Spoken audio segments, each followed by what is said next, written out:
Manx Radio's Countryside is brought to you by NFU Mutual. Hello and welcome to Countryside here on Manx Radio. I'm Simon Clark. And I'm Kirree. At the weekend, I went along to Ballenevin Compost for a tour with the Farming and Wildlife Advisory Group. I popped along to Bishopscourt farm to talk to farmer there, Richard Crowe, about how he's looking after his sheep at this time of year with the lambing time, and also his sheepdog trialling and finding out more about what it takes to train them. Well, Kirree, getting hard now, the ground, so a bit more of a respite for the farmers getting in out of the field. There'll be less moaning from the public about muck being dragged out in the road, won't there? There will indeed. This dry spell has been very welcomed and a very different year to last year. If you can remember back then, it was terrible wet underfoot and very little ploughing or drilling being done. But I believe there's quite a bit underway now. Yeah, I've seen some tractors and, the big cultivators out sorting out the land now. So it's great to see that they're able to move on with it, isn't it? It's been really weird. The seasons have changed in the last sort of decade or so. So these wet winters are a thing that are going to be sticking with us. So when the opportunities to get on the land arises, everybody's to the fore. This great period of dry weather is great for the lambing as well, to get the lambs out and up on foot and suckling. You'll see a few bouncing around the countryside at this present time. Yeah, and how is your lambing season going? Obviously, we'll be hearing in the programme how Richard Crowe is getting on with his lambing, but these, I don't think, started yet. So no, we've only got a few underway, the indoor ones, and they're enjoying being outside now. This time last year they were in until mid-April at least, and it gets very expensive having to buy hard feed and extra hay and bedding to keep them right, because outside the fields were just a mud bath. So no, they're out and enjoying it, and we're nearly ready to start the outdoor ones. So yeah, busy times ahead for all of us. Yes, well, busy times, I suppose, for people who are keen gardeners as well, and compost is a massive part of it.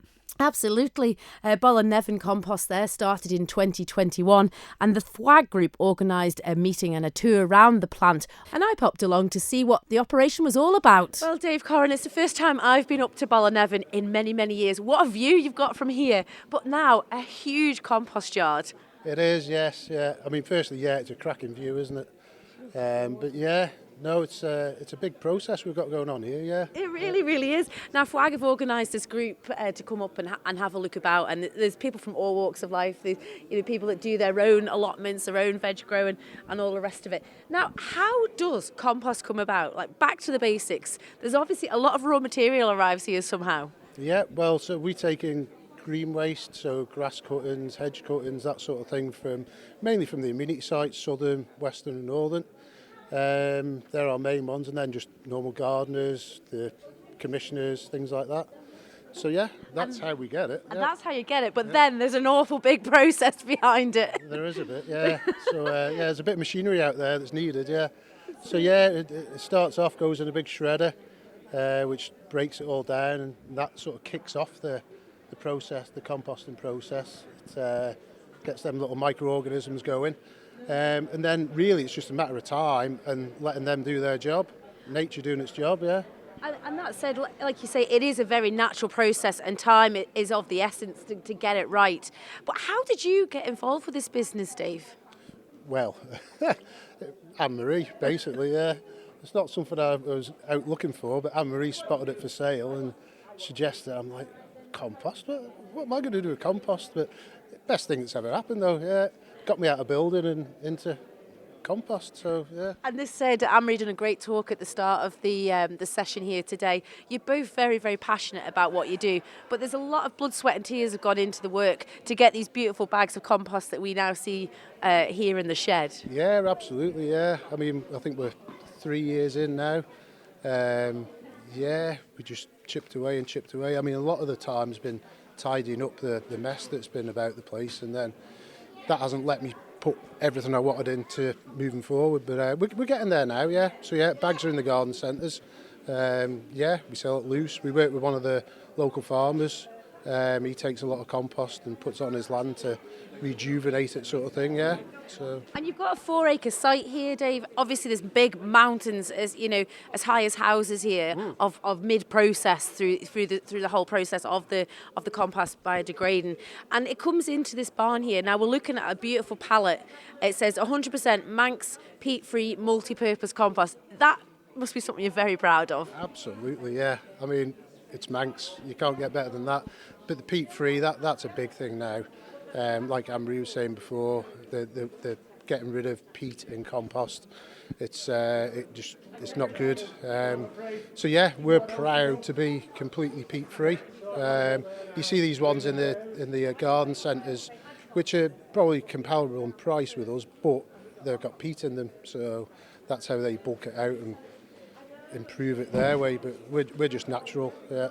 And this must be, with being a local business, it must be pretty sustainable. You've got very few miles. The green waste has come just island-wide, broken down here, and then sold back, like you say, to the local outlets. Yeah, that's it, yeah. I mean, southern, they're not more than 10 miles away, sort of thing. So, yeah, it's all on our doorstep, and it's brought to us. And when we get the next little project up and running, we're going to be 99.8% sustainable, so we'll only be shipping on plastics for recycling. Everything else will be done in-house, which will be great.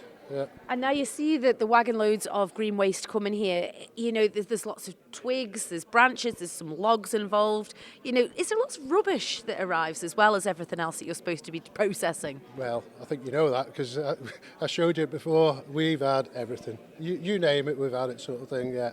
Plastics are the bane of my life. But what can you do? So most of the people, they care and will dispose of it properly, but you get the odd few that just don't care and just chuck it in the green waste bin. You're only a relatively small team. There's the two of you and a further single employee. How many hours do you spend going through, the compost process? Well, I mean, it takes about 6 months to get it from green waste into compost, sort of thing. You can do it quicker, but we take 6 months to do it. So the longer you leave it, the better it gets. Yeah. So. And how much tonnage would come into this plant on a yearly basis? Round about 3,000 tonne a year. And when you put it through the compost process, it naturally breaks down. So that actually reduces down to about 1,500 tonne. So that's what we're putting out the door on the other side. And what comes out of it? Is it mostly moisture or twigs or unprocessable stuff? Just the leaves actually breaking down. I guess, yeah. It just breaks down. That's what composting does, sort of thing, yeah. And can you use most of the stuff that arrives here in one way or another? Yeah, so even our oversize, which would be classed as waste, we've got a plan of what we're going to do with that for our next little project for biofuels, which will be great, sort of thing. Like I said, then will only literally just be the bits of plastic that we have to ship out. So we've got a plan, and we're getting there. But you're such a young business, and like I said earlier, the enthusiasm the pair of you have for it. Yeah. Is it your full-time jobs? Absolutely, yeah. I mean, it ain't 40 hours a week, I'll tell you that for nothing. This time of year, oh man, yeah, it's long days, but you've got to do it because December, January, it's really quiet. So I see. So it is very seasonal then, when the gardeners are growing. I mean, we're just coming into what we call crazy season because it just goes crazy. Yeah, just ahead of your Easter pots and your Mother's Day as well. Yeah, that's it. And it does feel like we might actually get a spring this year because we didn't last year. As everyone knows, the weather was that garbage and wet. It just didn't happen. Yeah. But it does feel like, touch wood, it's going to happen this year. And does the rain affect your business and getting it dried out and sorted? Yeah, big time, yeah. We do need moisture and rain as part of the process, but when it comes to the screening at the end, it's got to be pretty dry to screen it, otherwise we just can't. So, yeah, very weather dependent, yeah. And I know that you have a gauge as well, Dave, in one of the big heaps. How hot will the compost get to go carry on the fermentation process? Yeah, well, like I showed you today, it was up to 64 degrees today, which, yeah, it's pretty warm. So it needs to get to between 50 and 70 degrees C for 3 continual days for it to sterilise the weeds and things like that. So, Yeah, That is absolutely fascinating. So the Manx weather does play its part then. Absolutely. And the location where you are here, as much as it's got a beautiful view, it is quite high up. It'll be cooler, I suppose, than most areas. yeah, I suppose so. Yeah, yeah. I mean, wind doesn't do it any harm, I don't think. But yeah, we are pretty exposed up here, sat on the hill, sort of thing. Yeah. And can people come up here, Dave, and just pick up their bags of compost from Yeah, yourselves? Absolutely, yeah, of course, yeah, no problem at all. We're open sort of 5 days a week, sort of thing. So yeah, just pop in and see us, and you know, if you want to come and have a brew and see how it's done, then you're more than welcome.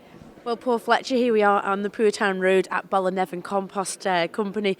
Well, what a great turnout for FWAG. Another great meeting organised by yourselves. Yeah, down to Hillary. But the first bit of news for you is that we had an AGM recently. We now have a new committee. Oh, well, this is great news. Rather than being Hillary, Paul, Anne-Marie and Marianne Act, we've now got another 7 people on the committee. Isn't that So we've now got a fantastic? committee of 10 people to help keep us on the straight and narrow. But doesn't that just go to show people want to get involved with FWAG? Now, tell our listeners what that is all about. Well, it's a group of like-minded people. It goes back to 1989, where it was a group of farmers and friends of farmers and people from all the other NGOs, but all interested in the countryside. Farmers are there to farm, to produce food for the nation, but it's about working with nature alongside us and bringing nature on that journey. There's some people with deep pockets can afford to farm for nature, but most farmers are there. Our passion, you know, as a farmer's daughter yourself, a farmer yourself, it's about producing food, whether it's meat, milk, spuds, you know, cereals, whatever. It's about producing food to feed us. You know, so you need a doctor, hopefully not very often a year, but you need a farmer 3 times a day. This is very, very true, and yeah, very well put, Paul.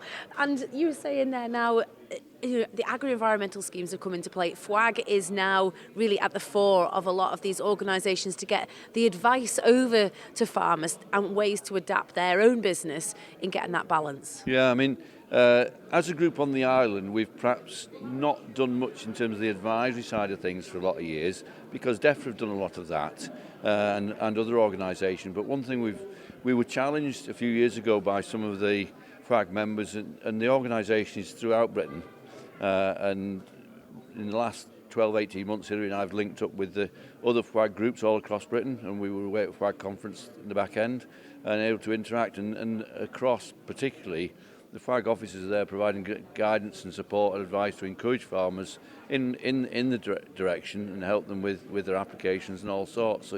But it's just a question of, so on the island, this group is about a meeting of minds and sharing knowledge, sharing that understanding, and the engagement from the farming industry on the island, but the public alike is growing terrifically. And this said, look at the turnout today here at Ballenevin Compost. You know, Amazing. there's farmers and all walks of life come to find out. There's people here that are just, you know, they're just private individuals. You know, one lady here's got an allotment and does a bit of composting herself. She's come to see what she can learn. But you know, it's just a meeting of minds, exchange of ideas. Yeah. But for the Ballenevin idea, what struck us, we were actually Dave and Anne-Marie were in a farm trailer going around one of the other farm visits last summer, and we said, well, what about coming to yours for a visit? And so we've been talking about it for a while, but you know, the thing we tend to forget on the island, that we can put the green waste to one of the amenity sites, but it's got a high water content. So you put it to the incinerator, but they can't burn it until it's dried. You use up more energy drying the green waste before you could burn it than the energy it actually yields when you do burn it. Oh, so from an island point of view, you know, it doesn't matter whose job it is, it doesn't stack up. No. Whereas having an island amenity like this, where they're actually processing, taking green waste, whether it's from people, you know, old Christmas trees, from the hospice collecting scheme, or whether it's the stuff coming in from the amenity sites, but to have somewhere where it can all come, be processed, properly treated, properly meeting to all the regulations and requirements and standards, but then to come out with something, you know, 3 months, 6 months later, that's there, it's peat-free, it's a local product, and I can't think of a much greener project on the island, you know, than what these David and Anne-Marie are doing here. And we just need to get the word out and get gardeners, businesses on the island that are using compost, you know, to make use and justify, because I mean, they must have invested thousands here. But to actually support the project so it continues to go from strength to strength. There we go. That was Paul Fletcher from the Farming and Wildlife Advisory Group and Dave Corrin from Ballenevin Compost. Wow, it sounds an incredible setup there, doesn't it? It is fantastic, the investment that those pair have put into it. But it's great to see that full circle of the green waste from all of the different gardens and areas around the Isle of Man being sorted out at that 4-acre site and turned into a really, really great compost for all those pots and planters around the island. Yeah, any worry about the northern amenity losing grass from there or anything? Oh yeah, it will make an impact, no doubt, but as they find their feet, they're welcoming more and more green waste, and you can pop along there and buy your local compost too. Very welcome, and Anne-Marie is always around to offer that service. Yeah, no shoveling it into a bag nowadays, though, Not is these there? days, no. The big machinery there's been huge investment made, and it's great credit to them. They've taken a waste product and made it into something really, really valuable, and it's great to see these projects here on the island.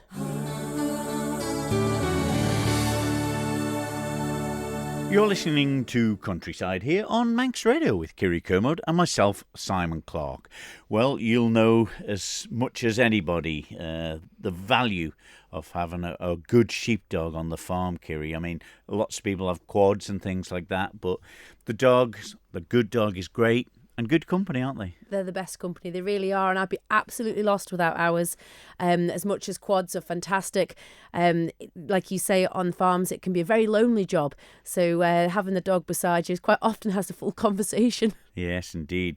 Well, one of the people on the Isle of Man who is very good at sheepdog trials, he trains sheepdogs as well and runs his own farm at Bishopscourt up the north of the Isle of Man. I popped along to the farm to speak to Richard Crowe to find out more about lambing at this time of year and his success recently at sheepdog trials. Well, Richard, thanks for spending the time with us today, because I suppose you're in the thick of it with all your sheep. Yeah, well, we're kind of just starting, really. We're like, we were supposed to start around the 10th of March. I did have a few earlier than expected, but yeah, they're ticking over quite nicely, and this weather's certainly helping. Yeah. Well, when you say they were due to lamb at certain times, how predictable can you make it that about the dates?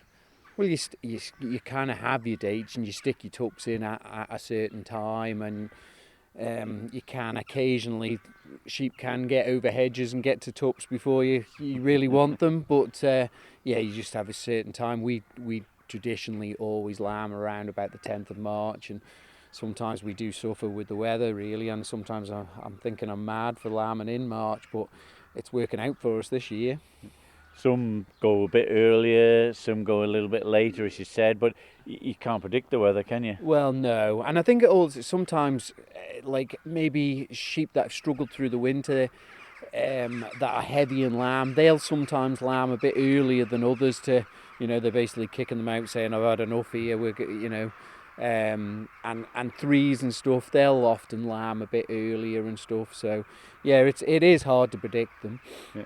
You don't do a lot of lambing outside, though, do you? Got the facilities that you can keep them indoors mostly? Yeah, we've got a big shed, and I've done lots of lambing out, and it's hard work, and you really are you're at the mercy of the weather there, and at least with the shed you can get them on their feet, dry, and even if they have to go out in the rain, they've been able to dry off, and they normally kick on then. It's a tricky place, I suppose, Bishopscourt, Kirkmichael and areas around this. They're sort of renowned, hopefully not today with the sunshine and the birds singing, but, in the past it's been quite bad for if there's any snow on the island. It sort of ends up over this way a lot, doesn't it? Must make it difficult as well for all the stock. Yeah, we've had a few occasions, I don't know when it was now, I dread to think of it, to be honest. It was a really bad time where we did get that snow. It comes off Michael Mountain, especially on an east wind, and it just kind of basically buries this area. So, yeah, it's not a pleasant time that when we get lots of snow. So having the sheds is a bonus, really. It's one of the reasons we've invested in the sheds, that we've, we've got that security that at least we can bring them in. The land around here is quite hilly as well. Of course, home to a lot of the sheepdog trials that you have here as well. A lot of people from away coming to join in on it, and they must be quite nice, for them to be commenting when I've spoke to them, to say, oh, what a great terrain and setting it is for sheepdog trials here. Yeah, we're lucky that we've got a couple of good fields for sheepdog trial, and yeah, the people that come over seem to really enjoy it. The sheep are reasonably good. Well, I personally think they're really reasonably good. They're used to dogs, and sometimes these trials away, they maybe struggle for a venue, and they have to go to a place that the sheep haven't been kind of schooled properly, and they can be exceptionally wild, and it make for some interesting viewing, shall we say that, and they can have some mishaps, but mainly people want to come over, have a nice, put up a good run, and enjoy it really, and that's what we try to do when we host these trials. And it's funny that you say that the sheep can go wild, and when you got the different sheep for different people, it's just random, and you usually not going to get the same winner every week. No, you can get a rogue sheep, even in really quiet sheep that you think, oh, these, my name could be up here. When you see the sheep coming out and they're quiet, and then yours come out and they're just, as soon as the dog goes round them, they're coming down at 100 mile an hour, and you think, these are, what have I got here? And even you can be having a great run right to the end. You think, well, I'll just get them in the pen here, and you just get one sheep that just will not go in, and it can just really mess you up, kind of thing. So yeah, the best dog doesn't always win, because they could get terrible sheep and you're done, and you can't really do anything about it. You just have to make best of it, really. Well, as a renowned sheepdog trialer and breeder of the sheepdogs as well, we'll come on to that in a second, it must be fairly frustrating, and I suppose you have to keep yourself in check if things aren't quite going right. The dog notice changes in the handler? Yeah, they can definitely pick up on you if you're getting kind of anxious or your voice is getting the raised. whistle's louder. Yeah, and they can, well, my dogs do it quite often. They just kind of tighten up, whereas in some ways you want them to keep their distance and just keep their cool, but they definitely pick up on your kind of body language and everything. So it is vitally important, and I don't always stick to this rule of keeping calm and just keeping your head, basically. I mean, many a time in a work situation, like a stick might get fired at a sheep or something just to get it in or whatever, but you can't do that on a sheepdog trial. You have to keep calm. Yeah. But you've been trialling recently, I think, across the water, and you and the young fella been away? Well, I didn't actually go on that one. It was just Freddie that went across. I couldn't I didn't have the time with lambing and everything. But yeah, Freddie went across, and he went in a kind of inter-club challenge with. He was representing the Northern Sheepdog Association, and they were up against Rydale Sheepdog Association. So Freddie ran in that, and I think he gave a good account of himself. But he said the sheep were quite wild, and he had to adjust, and he had to keep his temper with them as well. But great experience, isn't it? And to do so well, in a sort of foreign environment, it must be fairly proud. Yeah, I think it does them the world of good. It's the only way to do it. You're not always going to be dealing with completely compliant sheep.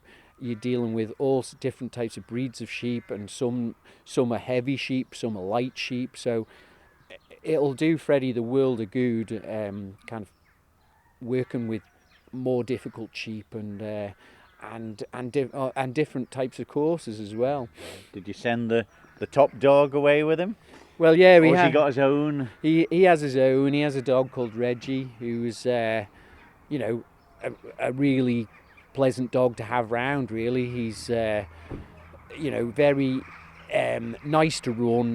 He's eager to please, and he's not trying to beat you. Whereas some of these kind of really powerful dogs, they want to get on with the thing, and you kind of hanging on to them by their coattails, really. You're just kind of trying to keep them under a little bit. But Reggie's spot on, really. For And Fred's. what age is Reggie?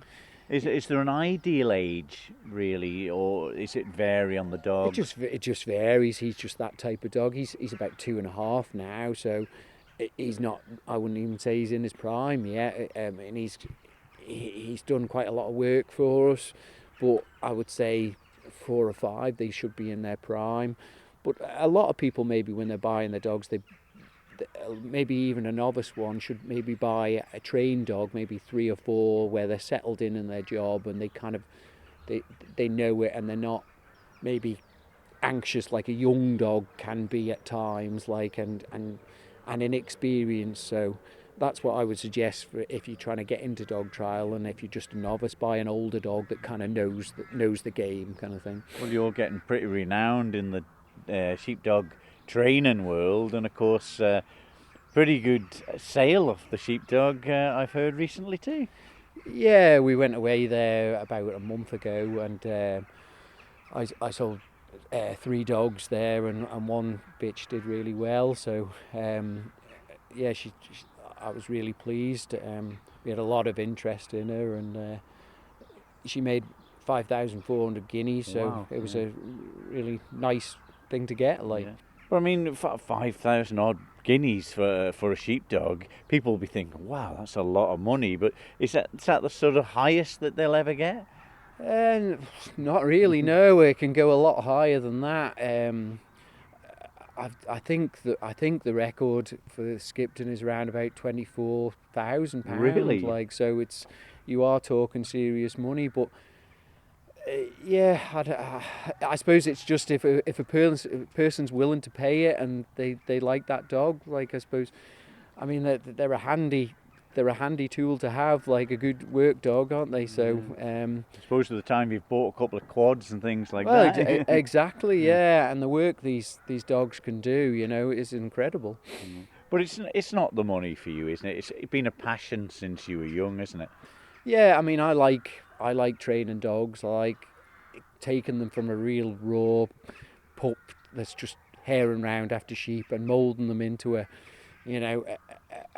useful kind of a useful dog there that people can just take out and get the sheep in, and it's very satisfying, especially when you may be struggling with a young dog and you think, oh, how am I going to get this one? And then all of a sudden something kind of clicks in the head and you think, it makes it really worthwhile, when you see something, that they cast off, and it's really good. And how early can you tell whether they're going to be good, or can they start off good and then phase out, and another one will be slow to start and ends up a brilliant dog? Yeah, pretty much what you said, really. I mean, sometimes a youngster can really show some really class moves, but I have seen them ones maybe just they don't get any better, and maybe one that's, I don't know, eating sheep nuts with a load of sheep and hasn't started, and then all of a sudden sometimes it just clicks into gear and they've turned out better ones. So it's a job to tell, really, but